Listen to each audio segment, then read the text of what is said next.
ज्ञान द टेसर में आपका स्वागत है। भूकंप के बारे में हम आपको बताएंगे जो पहले भी आते रहे और हमेशा आते रहेंगे। आपने नेपाल में आए हुआ महाविनाशकारी भूकंप के बारे में सुना ही होगा, जानते होंगे कि ज़्यादा दिन नहीं आया। भूकंप पहले भी आते रहे हैं और आगे भी आते रहेंगे। हिमालय की उत्तरी ढलान यानी चीन के हिस्से में कोई न कोई आपदा महीने में एक दो बार हाजिरी लगाने ज़रूर आ जाती है। कभी कभी ये ऊपर से बरसती है तो कभी कभी सब कुछ हिलाकर चली जाती है।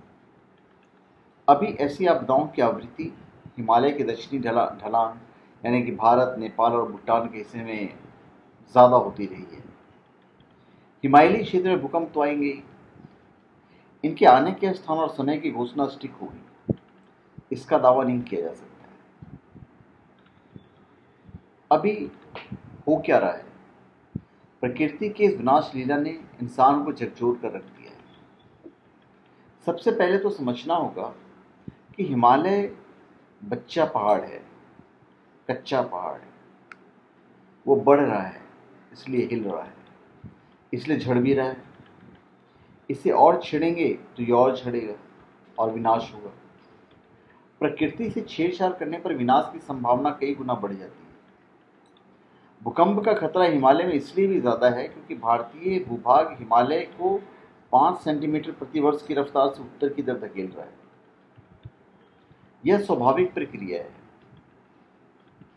इसलिए हिमालयी क्षेत्र में भूस्खलन एक स्वाभाविक घटना है। ग्रेट हिमालय और मध्य हिमालय की मिलान पट्टी के नीचे गहरी दरारें हैं। इन दरारों वाले इलाकों में निर्माण करेंगे तो विनाश हो गई। मलबा या सड़कों में पानी रिसेगा तो भी विभीषिका तय है। आज की जो आधुनिक निर्माण है उसमें कई सारी गलतियां हैं। दरअसल हम लोगों ने हिमालयी इलाके में आधुनिक निर्माण करते वक्त कई गलतियां की। ध्यान से देखें तो हमें पहाड़ियों पर कई टेरेस दिखाई देंगे। स्थानीय बोली में इसे बग्गड़ कहते हैं। ये उपजाऊ मलबे के ढेर जैसे होते हैं। पानी रिसने पर ये बैठ सकते हैं। हमारे पूर्वज बग्गड़ का उपयोग खेती के लिए करते थे। हम बग्गड़ पर होटल मकान बना रहे हैं। हमने नहीं सोचा कि नदी नीचे है, रास्ता नीचे है। फिर भी हमारे पूर्वजों ने मकान ऊंचाई पर क्यों बसाए हैं? वो भी उचित चट्टान देखकर। वो सारा गांव एक साथ भी तो बसा सकते थे, लेकिन नहीं। चट्टान जितनी इजाजत देती थी उतने ही मकान उन्होंने एक साथ बनाए, बाकी अगली सुरक्षित चट्टान पर। हमारे पूर्वज बुद्धिमान थे। और नदी किनारे कभी मकान नहीं बनाए, सिर्फ पगडंडियां बनाई। लेकिन हमने सड़कें बनवाई, नदी के बीच बांध बनवाए, नदी किनारे मलबा फैलाया, नदी के रास्तों और दरारों पर निर्माण किए, कंक्रीट के मकान बनवाए, वह भी बहुमंजिले। तीर्थ यात्रा को पिकनिक समझ लिया गया। हम हिल व्यू से संतुष्ट नहीं हैं। पर्यटकों और आवासीय ग्राहकों को सपने भी रिवर व्यू के बेचना चाहते हैं। ये गलत बात है, क्योंकि प्रकृति से छेड़छाड़ करोगे तो भारी पड़ेगा ही पड़ेगा। हमारे पूर्वजों ने 20 से 25 किलोमीटर से अधिक गति में वाहन नहीं चलाए। हमने धड़धड़ाती वोल्वो बसों और जेसीबी जैसी मशीनों के लिए पहाड़ के रास्ते खोल दिए। पगडंडियों को राजमार्ग बनाने की गलती कर दी।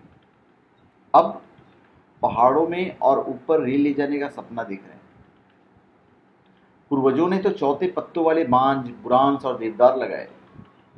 इमारती लकड़ी के लालच में हमारे वन विभाग ने चीड़ लगाया। चीड़ ज्यादा पानी पीने और एसिड छोड़ने वाला पेड़ है। दरारों से तो दूर रहना हिमालय निर्माण की पहली शर्त होनी चाहिए। दूसरी बात यह है कि जल निकासी वाले मार्गों को सुदृढ़ व्यवस्था। हमें चाहिए कि मिट्टी पत्थर की संरचना और धरती के पेट को समझकर निर्माण स्थल का चयन करें। जल निकासी के मात्र में निर्माण नहीं करें। नदियों को रोके नहीं, बहने दें। हिमालय को भीड़ और शीशे की चमक पसंद नहीं, इसलिए वहां जाकर मॉल बनाने का सपना नहीं पाले। हिमालयी लोक आस्था अभी भी हिमालय को एक तीर्थ ही मानती है। हम भी यही माने। तीर्थ आस्था का विषय है। वह तीर्थयात्री से त्याग, संयम और समर्पण की मांग करता है। हम इसका पालन करें। बड़ी बड़ी वोल्वो में नहीं, छोटे से छोटे वाहन में जाएं। पैदल तीर्थ करें, जो अति उत्तम है। एक तेज हॉर्न से हिमालय पहाड़ के कंकड़ों तक सरक आती है। सोचिए, गाड़ियों का लगातार गुजर रहा काफिला हिमालय पर क्या असर डालता होगा। इसलिए अपने वाहन की रफ्तार और हॉर्न की आवाज न्यूनतम रखें। अपने साथ कम से कम सामान ले जाएं और ज्यादा से ज्यादा कचरा वापस लाएं। जैसे कहावत है, कंकर कंकर में शंकर। राज्य सरकारें आपदा प्रबंधन के लिए जरूरी तंत्र, तकनीक, तैयारी और सतर्कता सुनिश्चित करें। हिमालय वासी अपने लिए एक अलग विकास नीति और मंत्रालय की मांग कर रहे हैं। क्या इस पर ध्यान दिया जाएगा? आखिर ग्रेट हिमालय को संस्कृत में हिमाद्री यानी आर्द्र हिमालय क्यों कहा गया है? हरिद्वार को हरि का द्वार और उत्तराखंड हिमाचल को देवभूमि क्यों कहा गया है?